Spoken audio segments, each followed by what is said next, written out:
Tenang aja, nggak bakal sakit kok, kan ada obat bius.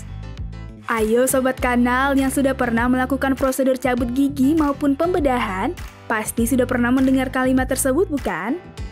Bagi Sobat Kanal yang sudah pernah diberi obat bius, bagaimana rasanya setelah diberi obat?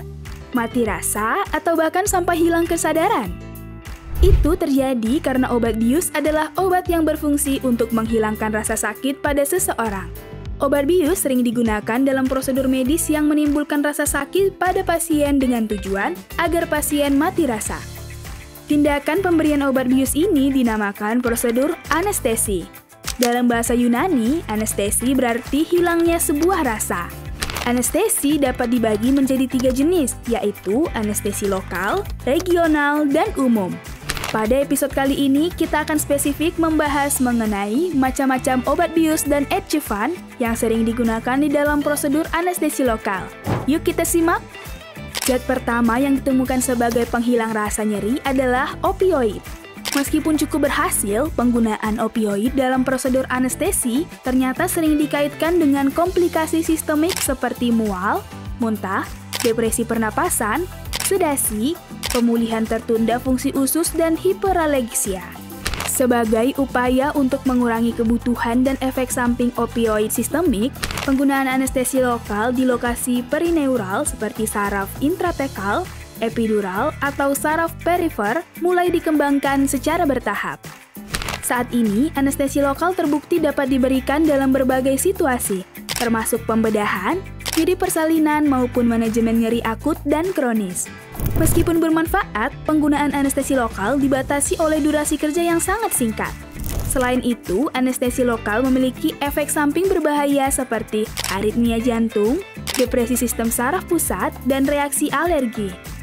Untuk mengatasi hal ini, para klinisi dan ilmuwan kemudian menambahkan bahan pembantu atau yang biasa dikenal dengan adjuvan.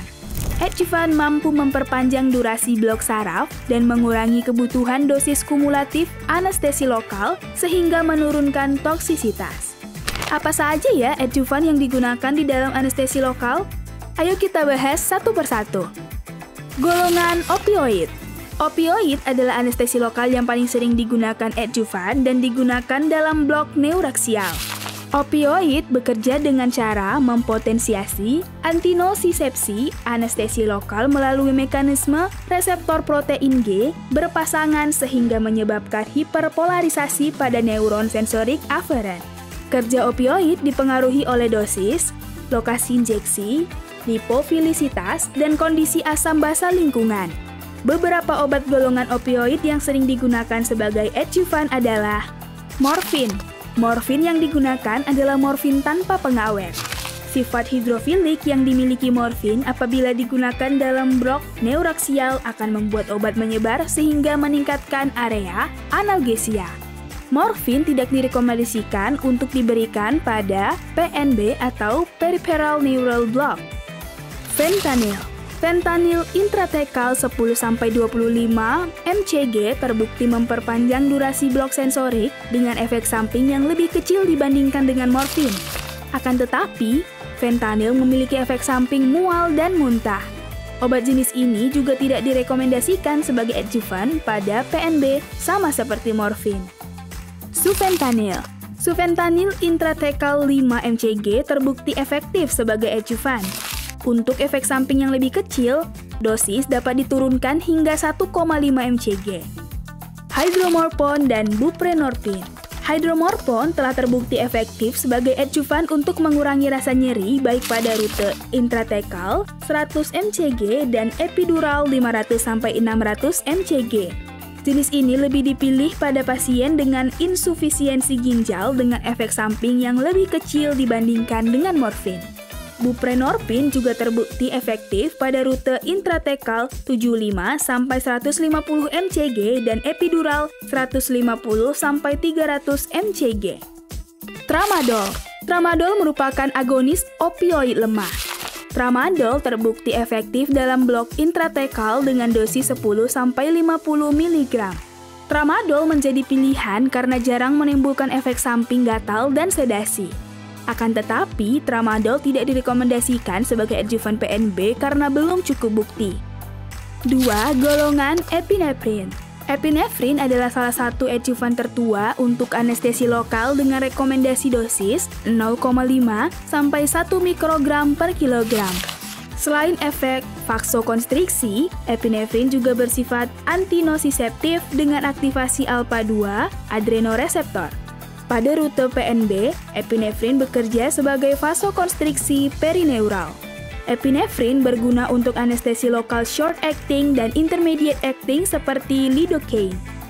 3. Golongan alpha-2 adrenoreseptor agonis. Clonidine. Clonidine merupakan derivat imidazole dengan gugus agonis selektif. Rute neuraksial clonidine memiliki efek blokade simpatis. Sedangkan rute PNB memperpanjang durasi analgesia dengan hiperpolarisasi kanal chiton cyclic nucleotide. Dexmedetomidine. Obat ini 7 kali lebih selektif pada agonis reseptor alpha-2. Dexmedetomidine bekerja dengan cara memblokade hiperpolarisasi kanal chiton. Obat ini dapat memperpanjang durasi blok dan analgesia pasca operasi tanpa hipotensi atau efek samping lain dengan dosis kurang dari 5 mcg. Akan tetapi, insiden bradikardi dilaporkan tinggi setelah penggunaan obat ini. 4. Golongan steroid. Dexamethasone.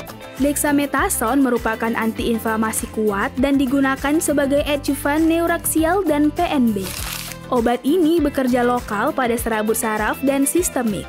Obat ini memiliki beberapa efek seperti menghambat nosiseptif di serabut saraf, sintesis prostaglandin, dan membatasi sensitisasi jalur nosiseptif dan inflamasi pada MS.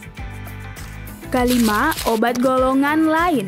Terdapat obat golongan lain seperti midazolam, neostigmin, ketamin, dan magnesium sulfat yang juga bermanfaat sebagai adjuvan.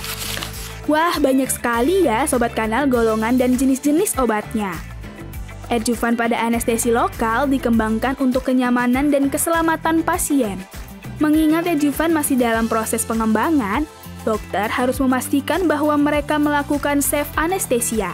Di dalam praktik lapangan, tiap jenis adjuvan memiliki efek yang berbeda-beda tergantung dari rute pemberian, dosis, dan kondisi pasien. Dokter harus selalu memperbaharui pengetahuannya mengenai rentang dosis yang aman, rute paling efektif, dan memperhatikan efek samping neurotoksinitas. Ini semua demi kondisi pasien yang lebih baik. Sekian informasi kali ini, semoga menambah pengetahuan bagi Sobat Kanal semuanya ya. Jika Sobat Kanal merasa video ini bermanfaat, jangan lupa untuk subscribe dan bagikan video ini agar lebih banyak lagi masyarakat yang mengetahui tentang info ini. Stay tune untuk edukasi kesehatan menarik lainnya.